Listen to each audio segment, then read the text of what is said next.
नमस्कार, तपाईहरुलाई स्वागत छ sign mobile repairing centre YouTube च्यानलमा। आज मसँग रहेको छ Redmi Note 10 Lite र यसमा चाहिँ FRP लक लागेको छ। यसलाई हामीले कसरी विदाउट पीसी विदाउट कम्प्युटर चाहिँ बाइपास गर्न सकिन्छ भनेर यस भिडियोमा तपाईहरुलाई देखाउन गइरहेको छु। सो भिडियो अन्तिमसम्म हेर्दिनु होला। भिडियो राम्रो लागि लाइक गरिदिनु होला र सल्लाह सुझावको लागि कमेन्ट गरिदिनु होला। साथै यस युट्युब च्यानलमा तपाई नयाँ हुनुहुन्छ भने युट्युब च्यानललाई सब्स्क्राइब गरी साथैमा रहेको बेल आइकन घण्टीमा दबाइदिनु होला ताकि तपाईले नयाँ भिडियो नोटिफिकेसन अपडेट पाउन सक्नुहुन्छ। सो देख्न सक्नुहुन्छ यसमा रहेको छ MIUI 12.5 र यसमा चाहिँ अहिले लेटेस्ट सिक्युरिटी रहेको कारणले यसमा चाहिँ जुन हामीले प्याटर्न राखेर बाइपास गर्थ्यौ त्यो मेथड वर्क गर्दैन। र सेकेन्ड हाम्रो मेथड थियो भोइस एसिस्टेन्टलाई डिसेबल गरेर पर्मिसनमा गएर बाइपास गर्ने। त्यो मेथड पनि यसमा चाहिँ वर्क गर्दैन किनकि यसमा लेटेस्ट सिक्युरिटी भएको कारणले र यसलाई चाहिँ हामीले बाइपास गर्न गइरहेको छौं। त्यसको लागि हामीले फर्स्ट वाइफाई कनेक्ट गर्नुपर्ने हुन्छ। वाइफाई कनेक्ट गरेपछि हामी तल जान्छौं एड नेटवर्कमा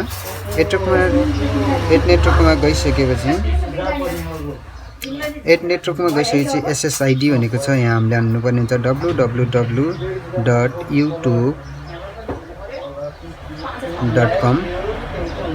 यो हालिसकेपछि हामीले सबैलाई सिलेक्ट गर्नुपर्ने हुन्छ। सिलेक्ट गरिसकेपछि देख्नुहुन्छ सर्चको तल एउटा लिंक खुलेको छ, त्यसलाई चाहिँ ओपन गर्नुपर्ने हुन्छ। र हामीले यसमा अरु कुनै हाल्यो भने अरु अप्सन हाल्यो भने चाहिँ यसमा चाहिँ लिंक खुल्दैन। जस्तो कि मैले हाले A to Z कुनै पनि हामीले अक्षर हाल्यो भने यहाँ चाहिँ देख्न सक्नुहुन्छ कट, कपी र शेयर र सर्च मात्र खुलेको छ भने जब हामीले यसमा लिंक हाल्छौं तब चाहिँ हाम्रो लिंकको अप्सन खोल्छौं। जस्तो कि www.google.com र यसलाई हालेर हामीले सिलेक्ट गरेपछि देख्न सक्नुहुन्छ लिंक ओपन भएको छ। यस लिंकमा क्लिक गर्छौं।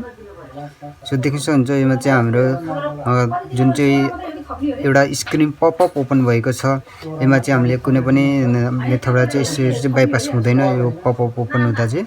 त्यसकारणले हामीले चाहिँ यहाँ एउटै लिंक मात्र वर्क गर्छ, त्यो हो youtube.com www.youtube.com यहाँ हालिसकेपछि हामीले सिलेक्ट गरेर लिंकमा क्लिक गर्छौं।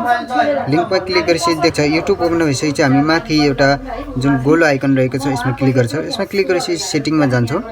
सेटिङमा गइसकेपछि हामी जानुपर्ने हुन्छ एबाउटमा गएर हामीले चाहिँ युट्युब टिम एप सर्भिसमा क्लिक गर्नुपर्ने हुन्छ। यसमा क्लिक गरेपछि हाम्रो चाहिँ क्रोम ब्राउजर चाहिँ ओपन हुन्छ। यसलाई एक्सेप्ट गरेर नो थ्यांक्स गरिदियौ।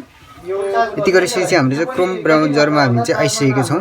त्यसपछि हामीले यहाँ टाइप गर्नुपर्ने हुन्छ gsm file sewa.com/bypass। यो हालेर हामीले नेक्स्ट गरिसकेपछि हाम्रो चाहिँ एउटा FRP बाइपास को साइट ओपन हुन्छ। त्यसपछि हामीले यहाँ जानुपर्ने हुन्छ। देख्न सक्नुहुन्छ यहाँ ओपन सेटिङ एप भनेको छ, यसमा चाहिँ क्लिक गरेर हामीले सेटिङ ओपन गर्नुपर्ने हुन्छ।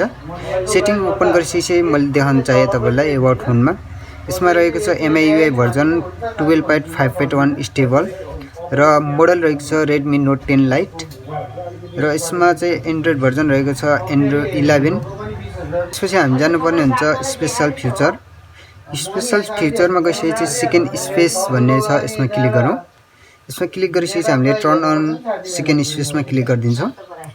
हामीले देख्न सक्नुहुन्छ हाम्रो चाहिँ क्रिएट सक्सेसफुल भएको छ सेकेन्ड स्पेस र कन्टिन्यूमा क्लिक गरौँ। कन्टिन्यूमा क्लिक गरेपछि युज द सर्टकटमा क्लिक गरेर कन्टिन्यू गरिदिन्छौँ। र त्यसपछि यहाँ सेकेन्ड स्पेस पासवर्ड भनेको छ, हामीले कुनै पनि पासवर्ड राख्नु छैन, स्किप गरिदिन्छौँ। ओके, स्किप गरिसकेपछि देख्न सक्नुहुन्छ हाम्रो मोबाइल चाहिँ होम स्क्रिनमा आइसकेको छ।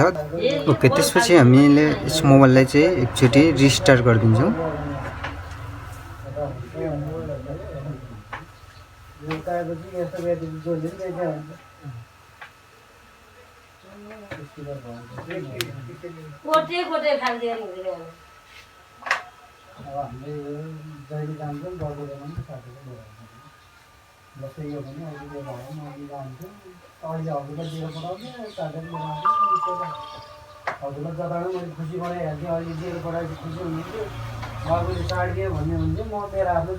ओके, सो देख्न सक्नुहुन्छ हाम्रो मोबाइल चाहिँ रिस्टार्ट भइसकेको छ र स्क्रिन ओपन गर्दा देख्न सक्नुहुन्छ हाम्रो चाहिँ यहाँबाट चाहिँ FRP लकको अप्सनहरु सबै हटिसकेको छ।